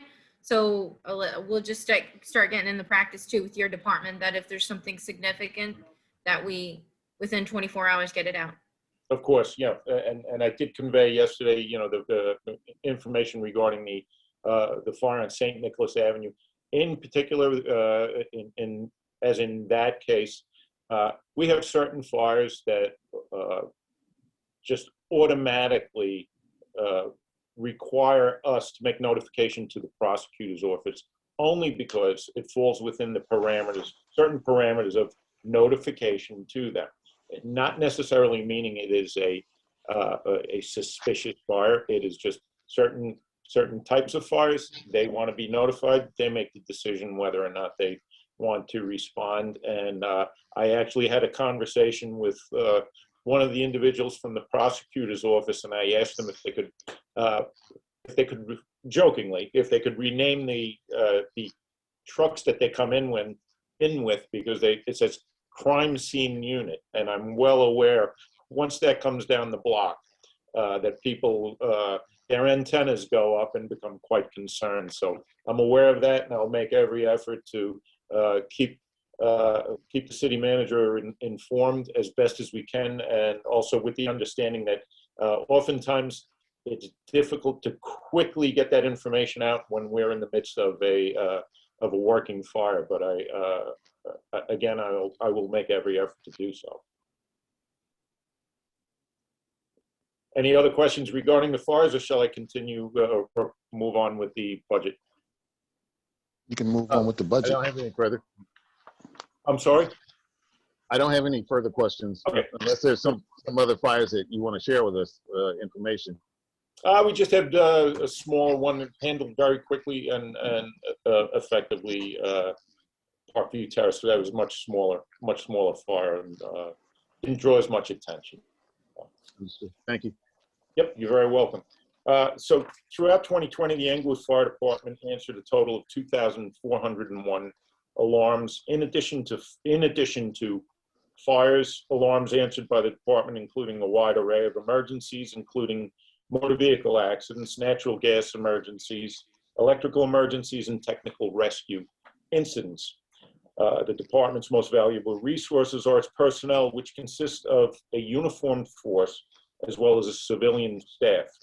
The current strength of the uniformed force is 49 and is made up of fire officers, which consist of lieutenants and captains and lieutenants, and a civilian staff, which consists of one title of a confidential secretary who performs the duties of an administrative assistant. We also have 3 fire inspectors and 1 Fire Prevention Bureau clerk and secretary. Staffing, of course, is a concern. The staffing that I indicate to you, along and a number that can be used along with that, are the number of alarms that we respond to now in 2021 or last year 2020, and if that is compared to, let's take for instance 1984, when I came on the fire department, at that time we were responding to I would say roughly 1,200 alarms. The staffing, the increase in our, and there's a question of our table of organization, but within our table of organization, we have our manning levels, which are how many firefighters, how many uniformed force personnel are on duty for each shift. So with that number of alarms we've responded to back 35, 37 years ago, and what we're responding to now, along with the development that has quite obviously taken place in Englewood, particularly in the last 5 to 10 years. The only difference in our staffing level in nearly 40 years has been the increase of 1 person per shift. Along with our increased alarm activity, this has demanded that normally in many instances in the past where those units, the fire units that we have on duty, are able to respond effectively to 1 instance, unfortunately in many cases we have several alarms happening at the same time where those units need to be split up. And that has now left some of these units without supervisory personnel, which is an extremely important aspect of it, and extremely important for the safety of the firefighters and the overall operation. Additionally, we have, as I said, in our table of organization, it is made up for 56. We are currently at 49. We normally, as the table of organization is, should have 5 captains. We're currently at 4. We are supposed to have 9. We currently have 8 lieutenants. And firefighters, we are scheduled for 40 and have 36 at this time.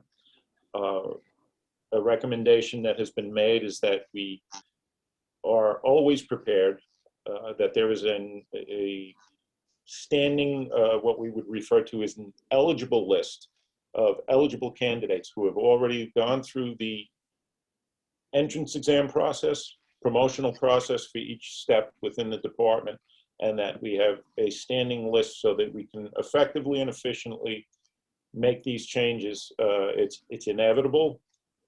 People are going to retire. We're going to lose those people. It's inevitable that they will need to be replaced. The difficulty for us are those gaps where they leave and we're not replacing them, and we tend to fall behind. So I would very much like to see and believe it would be beneficial for the department and the city as a whole that we constantly are able to try and maintain this process. Also, as I mentioned, within our department, we have the uniformed force and a civilian force. The civilian force is, of course, mostly our Fire Prevention Bureau. For those who don't know, the purpose of the Fire Prevention Bureau is mostly to enforce the fire codes, go out, make inspections, and we have, over the last year or two, and since I became chief, have really taken the opportunity to look at that division and realize that there are things we want to do better there. And to do so, we could definitely use personnel. We're looking at a retirement coming up now in the next month in that office. And even with that individual, we saw a definite need to have at least an additional inspector. We were also faced this year with difficulties as a result of the COVID situation in that office, where we lacked the personnel that we needed. They were out on leave, and we're forced to, and I shouldn't say forced to because it worked very well, utilize uniformed force personnel who have the licenses and qualifications to conduct inspections. We have several ideas and recommendations that could be made to address the possibilities of making that office as effective and efficient as possible. It is an office also that does generate money for the city in the fees that are collected and the process of the inspections that take place. In the requests for the budget, of course, it's always the big ticket, always a hot button issue, are the apparatus. I completely understand. I completely say so myself. The prices of the apparatus are very, very great. This is fire apparatus wherever you go. They're not cheap. They're also not only cheap to purchase, not inexpensive to purchase, they are expensive to repair. The situation that we need to consider is a replacement program. Now, this is a situation we were faced with previously, and I use it in a smaller context of our bunker gear. For council persons who have been here a little longer, you may be aware several years ago, we were faced with that situation of the bunker gear that was not on a schedule for replacement, and we were suddenly faced with an exorbitant amount of cost for replacing or to replace that bunker gear. Once we overcame that situation, I implemented a program to have a schedule, a replacement schedule in place. It is one of the capital items that we have and feel needs to be addressed on an annual basis, so that it's not a one-time giant purchase for the whole department, that we are replacing X number of sets each year, so that all of our personnel are always outfitted with bunker gear that meets qualification. All of the bunker gear needs to be inspected annually, and it also has a lifespan where it needs to be, as per standards, is to be removed from service after 10 years. We're also finding on average in the department that our bunker gear is lasting, when we have kind of studied and paid attention to it. The bunker gear, and I apologize for just saying bunker gear, it's also known as personal protective equipment. Those are the coats and the pants, basically almost like a ski suit for firefighters that we wear that protect us from thermal burns and from the ravages of fire. So the bunker gear that we're finding on average is lasting 8 years. The program we have in place so far has been effective and efficient in seeing to it that we are able to manage it or manage it in a fiscally responsible manner. Again, and the apparatus maintenance, again, a issue with on the capital side of things. We have the maintenance, the apparatus. We have a number of apparatus that are aged out or are in the process of aging out. There are also National Fire Protection Association standards that are published and have the recommendations for frontline service, and frontline service meaning apparatus that is used for everyday use, and then apparatus that may be used for reserve status. I have furnished you all with hopefully in the packet, a graph of all of our apparatus, our fleet. And when I say apparatus, that refers to the engines. And when I say the other apparatus we have are ladders or trucks, which are the longer ladder trucks, and also rescue trucks. There is a graph that points out to you the age of the fleet that we have and the replacement schedule that we have put in place so that we can remain within the parameters of the NFPA standards and ensure that we are also not sinking tons of money into repairs for apparatus that have gone beyond their lifespan or recommended years of use.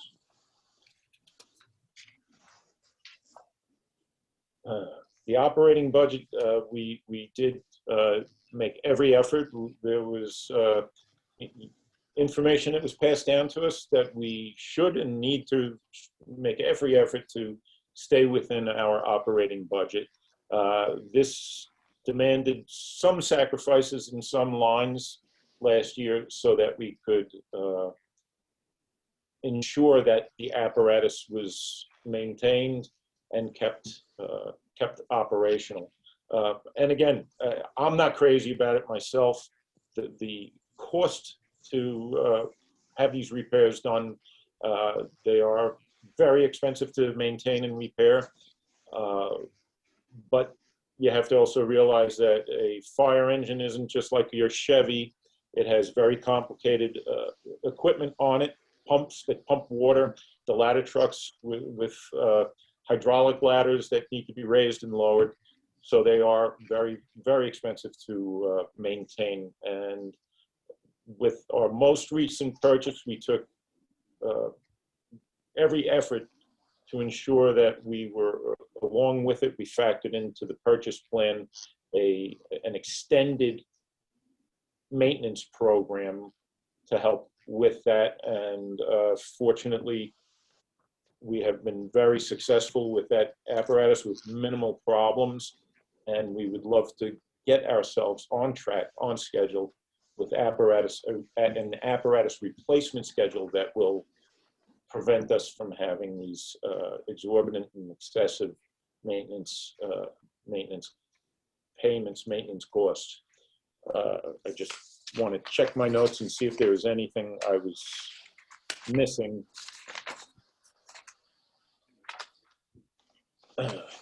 We were quite successful over the years, and we continue to aggressively go after grants. Since 2017, the fire department, we've had great success in grants totaling $1,484,476.58 since 2017. We continue to really aggressively go after grants. Next month, the fire department will embark on its first regional training initiative through FEMA AFG grant. With this, we will be working together with the Hackensack and Teaneck fire departments. They will be enrolled in a firefighter safety and survival course. The benefits extend well beyond just the training, but it is also the reliance that we have on Teaneck and Hackensack, as well as other mutual aid partners. This second alarm fire, anytime we have a fire that goes beyond a first alarm assignment, meaning using our Englewood resources, we go to a second alarm. Once we strike a second alarm, it just requires us. There is the need for us now to reach out to mutual aid, our mutual aid partners. We work very closely with the Teaneck and Hackensack, both career departments, as well as Tenafly and other departments, other volunteer departments that come in. This grant that we are going after, or that we are getting with this regional grant, is going to allow us to work together with these fire departments that we are constantly, or I should say, trained together with the people who we are working together with. Just check my notes also. I think a good number of it I have covered. I don't want to give you too much. We have our capital requests. Again, there's the bunker gear, the personal protective gear. Again, it's very important that we stay on track with that. And the apparatus, which is of great importance. And it's asked for out of concern for the people in the city who we serve. And I feel it's my duty to let you know what the tools are that are needed to protect the people of Englewood and the people who visit Englewood. I would say that's pretty much most of what I have to offer, unless you have any questions. Anybody got any questions for the chief? I do. Go ahead, Councilman. Chief Innocent, I know you gave us the count on the responses to alarms. Year over year, how have we fared during this year of the pandemic with regard to actual fires? This year versus last year and the year prior, if you have that info. I can get that for you. Let me just see. It has pretty much been, I know I've given, I guess with the pandemic and so on, I didn't have the chance to offer my PowerPoint presentation, which I had done in the past, and given a graph of the breakdown of our alarms, what we are responding to. I would have to get back to you and give you a breakdown if that would suffice. Of course. Please. Yes, definitely. Councilman Hamer, you finished? No. I am. Oh. No, I am. I live very close to the St. Nicholas house, and the word in the neighborhood was that this house was vacant. And I don't know if that's true or not, but do you have any way of being aware of which houses in Englewood are currently vacant? Since it would seem to me they would be at a greater risk for fire. Well, yeah, that's a complicated question, because in certain respects, houses that are, and there may be different ideas of what vacant is. We have structures that are deemed and are recognized as vacant. The fire department has a system that is in place, and it is basically a placarding system that lets us know that this structure is vacant. And it also, it's kind of a little signal for our purposes that also lets us know what the condition of the building is for the safety of our firefighters. Now, in addition to that, I would say that through the building department, there may be some idea of what is and isn't vacant. In the case of the St. Nicholas building, it was I would rather say unoccupied at the time of the fire. However, not necessarily what you may normally think of as a vacant or abandoned structure. Oh, That- right. Yes, and that structure was actually an unoccupied structure that was being worked on, which in fact, I was very happy to find out, because at that hour of the night, had that been occupied, we really would have had a very sad outcome. And again, on arrival, the firefighters had an extremely heavy fire condition on arrival. And again, I would have to say, I'm very proud of the effort that was made to fight that fire and also contain it and prevent extension to the exposure. Exposures being the adjacent Right. properties. Yes. Ms. Marin, typically, the building department, they have a list of vacant properties. So I will check with Mr. Dubchuk about that list of properties and make sure that he shares it from time to time with both police and fire. And if I may add, that is in fact, that does typically happen, and we also have information that is added into the CAD, or I should say, the computer-aided dispatch. We add that information in so that when communications, or I should say, you call 911, they enter an address, that address comes up. We enter information so that at the time of that incident, we will have additional information that is transmitted to us by the communications people, letting us know this is a building that is vacant, or there are other issues that are known, or that certain hazardous materials possibly are stored there. Thank you very much. You're very welcome. Chief, I just want to, I have a few questions. You talked about the gear. Yes.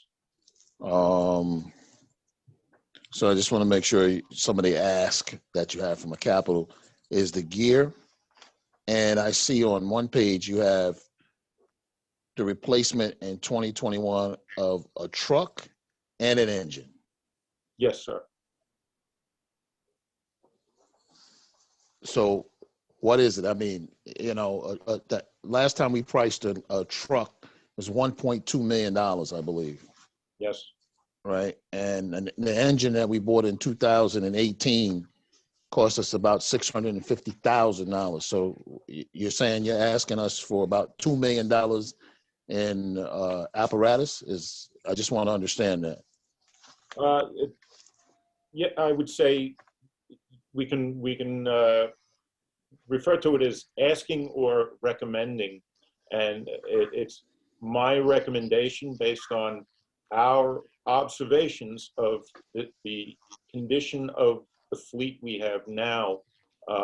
It is my recommendation that it would be best for us to do that, in particular because there have been, and again, the analogy that I used was the lack of replacing the bunker gear for so many years, where we ended up in quite a bit of a mess that actually drew in the participation of the human resources director at the time to correct the situation.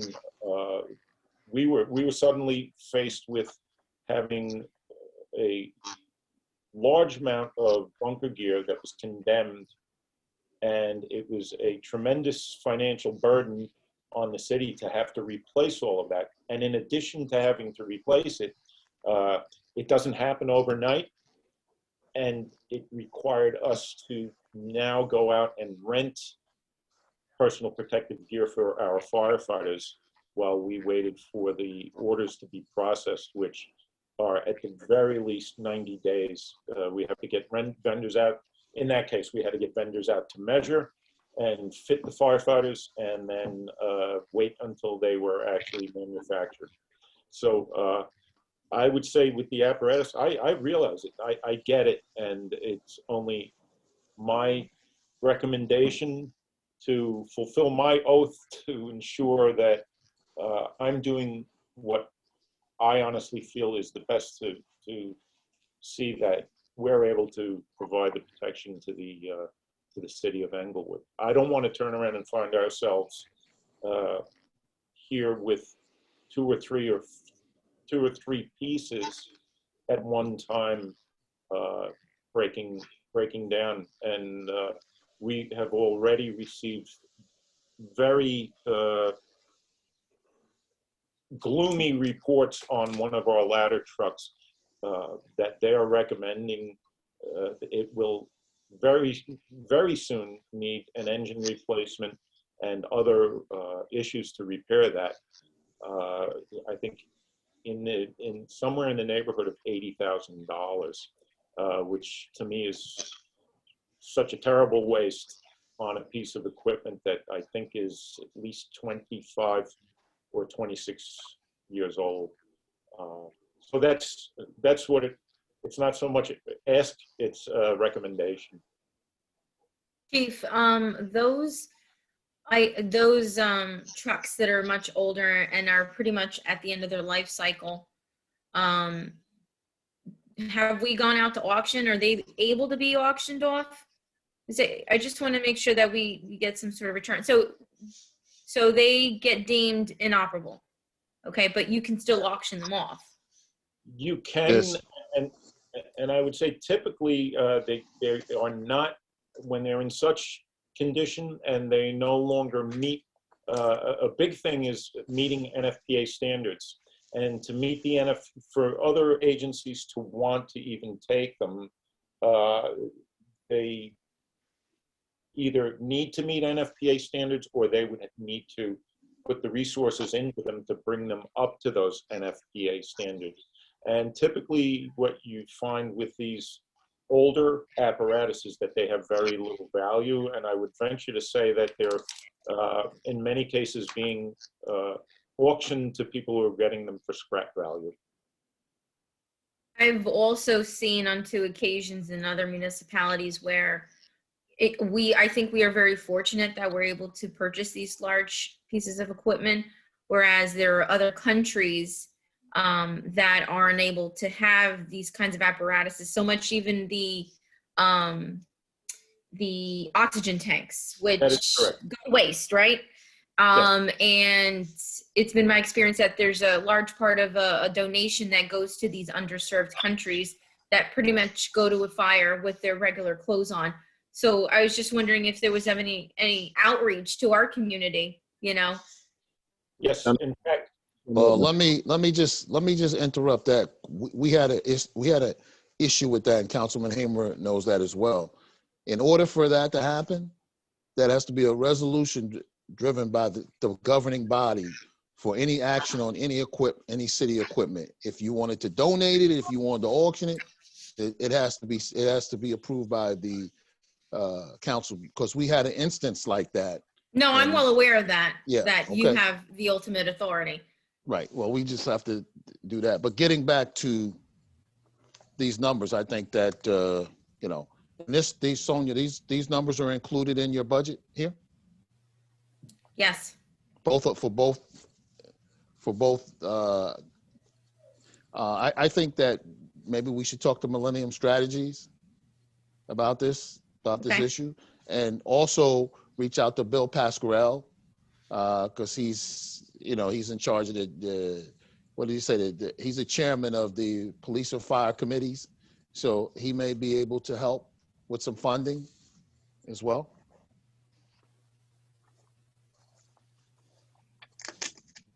And as far as the apparatus being donated, my apologies on that. It was unbeknownst to me that it required a resolution at the time, and I did request the permission. I requested permission from the city manager. We were approached by, and it is a very good organization called the 911 Fund, where they are supplying to firefighters in other parts of the world, third world countries or less fortunate places who have nothing, that they ask for these donations, and that's ultimately where the one engine that was deemed of little value here in the States was donated, and was all out of good intention, as well as bunker gear. And we had condemned bunker gear, and my first thought was, why in the world would I be giving condemned equipment to someone else? And when I was told by the people in that organization that, well, if you had the choice of flip-flops and shorts or condemned firefighting gear, what would you choose? And they're not held to the same standards as we are here in the United States for what they are allowed to use and provide to their firefighters. Good. Anybody else have any questions for the chief? Ken? Thank you. So Chief, you said there were about 2,100 alarms in 2020? I believe so. 2,150, did I hear that number? 2401, Ken. 2401, there you go. Oh, sorry. Yes, sir. So actually, I think that's a bit down, because I think last time I was on the council, it was about 2,500 to 2,600. So it seems to be staying kind of stable. I would have to check, but it has been flat for the last several years. I don't know if it is increased dramatically or not, but I wouldn't say there has been a dramatic drop, though. Okay. And how many of those are like burglar alarms that go off inadvertently? Oh, okay. I guess you would mean not burglar, but fire alarms, or what we refer to as automatic fire alarms. I would have to get a breakdown of that, but I would venture to say at least 50%, if not more, we have automatic alarms. Right. However, oftentimes those automatic alarms are doing their job and letting us know they're going off for a reason. And it's because of unattended cooking or other instances that may prevent a greater tragedy. Yeah, we had a false alarm ordinance back in the day, and it was extremely, extremely popular. We were much loved for putting that in there. Okay. I say with great sarcasm. I understand. Yeah.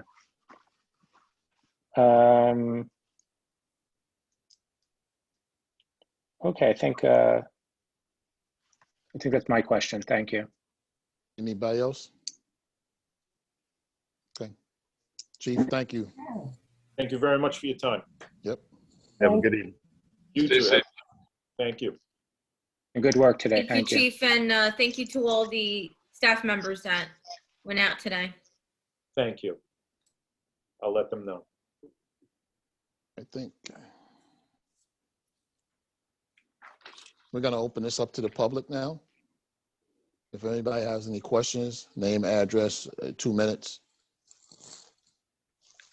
Raise your hand at the bottom of the screen and Yancy will let you in. Thank you.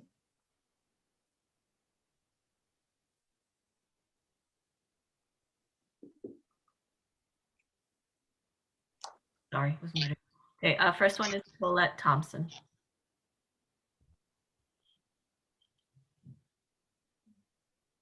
Hi, good evening.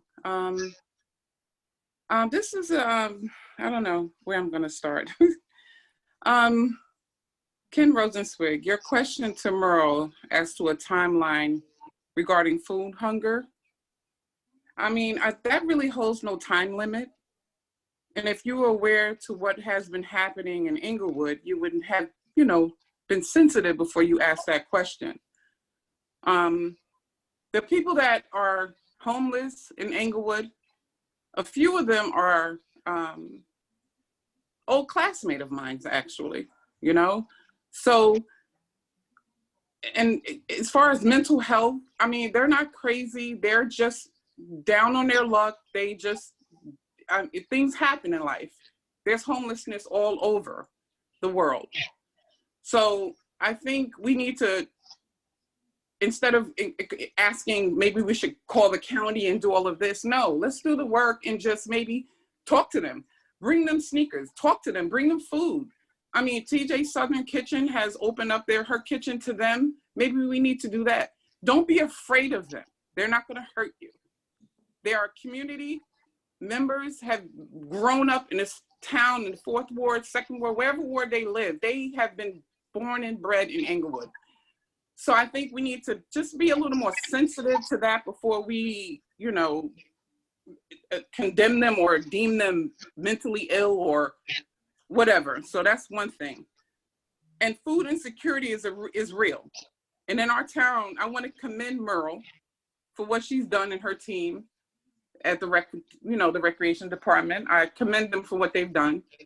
And me being appointed a new member of the Recreation Advisory Board, I really look forward to working with them and seeing what I can do and what we can do as a committee to just make some significant change in this community. I'm just proud of everybody in this city that worked DPW. My husband works for DPW. They did these snowstorms and they did their thing and they worked hard. We need to give them a commendation and say thank you for what they've done. This city is in a crisis, whether it's from the fire, city, DPW, the Board of Ed that's just a whole nother situation. And just me being here, born here, I'm 53 years old and I went from Crawl School, Lincoln School, all the way through. And to see my city just like, we're lost. And I think you guys on these committees, you're doing the best you can, and I get it and I appreciate you. But I think we really need to get our feet wet, our hands dirty, and really do what's best for all of the residents, all of the kids, the students, everybody, homeless, everybody. And I'm just, I'm not here to just call no names out. I just said something. He just wants to know how long do you think it will be before, you would think, we would have to serve, whatever you said, Ken. I just think there's no timeline on hunger, or there's no timeline on what Merle is doing for the community as far as distributing meals and all that. There's no timeline. It's over when it's over. And we're in a pandemic right now and everybody needs help. My husband works, I work, and we still need help in certain areas. Not saying we need handouts or anything, but everybody in this community needs our help. And our new city manager, I've never met her. She's taken on a big task in this city, and I'm going to pray for her. She's going to be a part of my prayer list at night because she has a lot to deal with. And our city needs people that are really going to do the groundwork. And our homelessness, the guys that you see on the avenue, the people that are sleeping in Parkview, sleeping in McKay Park and everything, I've seen it. I've gone and gave them coats and sneakers that my husband don't wear anymore. I've given it to them. And I think we should be more, just more compassionate to them because they don't want to hurt nobody. They're just down and out. And I just think we just need to be more compassionate to them. And I think we just need to do better all across the board because we're here to serve the community as now I'm on the Recreation Advisory Committee. I haven't even started yet. But we are in these positions to do what you swore to do. And I think we need to really just do that. And that's it. Thank you, Colette. Next. Okay. Next is Diane Jensen. Hi, I'd like to piggyback a little bit on what Colette said.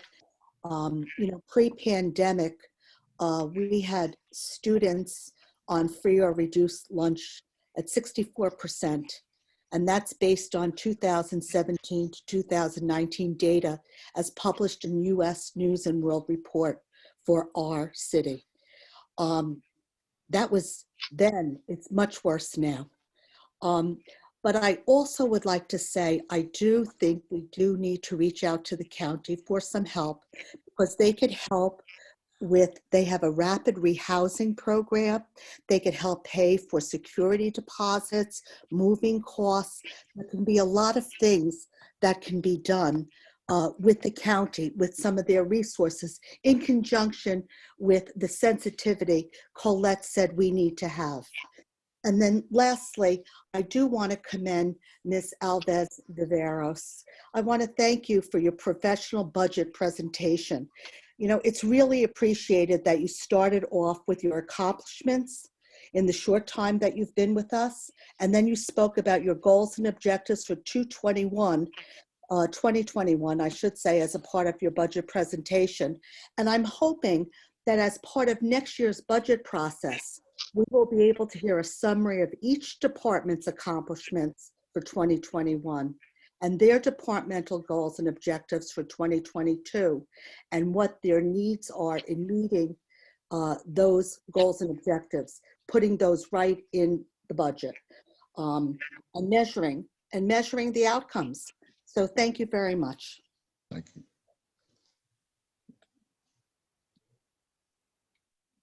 Okay, next is Janine Ellis. Janine, you have to unmute. Good evening, Janine Ellis, William Street. I want to thank Merle Simons for the work that she's doing in helping with student security. It is a huge issue. It is not a new issue. It just became heightened because of COVID-19 and being shut down. It's an issue that is going to take some years before it gets better, and a lot of work before it gets better. That's a whole other issue that we have within our community and many communities around the United States. I want to also thank the chief, and I do hope that the fire department is able to get what they need. I also want to thank the new city manager. She stepped in to fill a huge role, and she is doing the best she can with what she's been given. So I want to give her a chance to fully do her job. So thank you. I have a question though. The budget and the shortfall or the outstanding bills that were kind of swept aside, I would like to know, as the public, what are those bills? Why were we late paying them? And have they been rectified? I just would like a little bit more clarity on that. And with that, I thank you, council. I know this is a tough job. Keep doing the great work. Good night. Good night.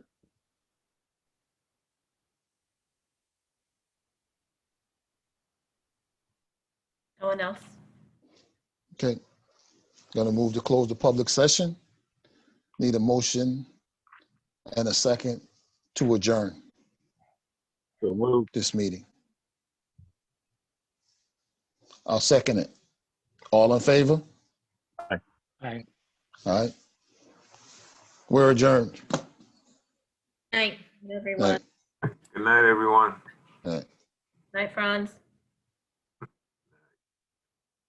Night, Chief. Night. Bye-bye. Bye.